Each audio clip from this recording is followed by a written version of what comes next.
ভাই ও বোনেরা, আমরা আজ একটি খুব গুরুত্বপূর্ণ কথা বলবো পরিবারের ঝগড়া ফ্যাসাদকে কেন্দ্র করে।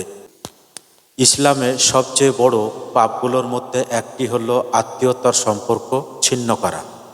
আল্লাহ তাআলা বলেছেন, আল্লাহর হুকুম পালন করো এবং আত্মীয়তার সম্পর্ক ছিন্ন করো না।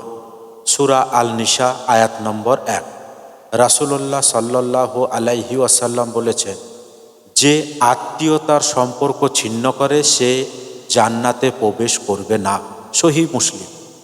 তাই কেউ যদি নামাজ পড়ে, কোরআন পড়ে, কিন্তু পরিবারের সাথে অহংকার করে, মাসের পর মাস কথা না বলে, তাহলে তার আমল আল্লাহর কাছে গ্রহণ নাও হতে পারে।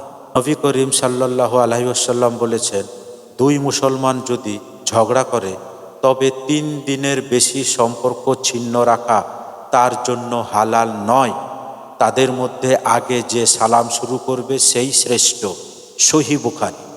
তাই আজই সিদ্ধান্ত নিন, রাগ ছেড়ে দিন, প্রথমে সালাম দিন, মাফ করে দিন। কারণ যে ক্ষমা করে আল্লাহ তাকে সম্মান করে। আল্লাহ আমাদের সবাইকে মিল, মহব্বত ও ক্ষমাশীলতা তৌফিক দেন। আমিন।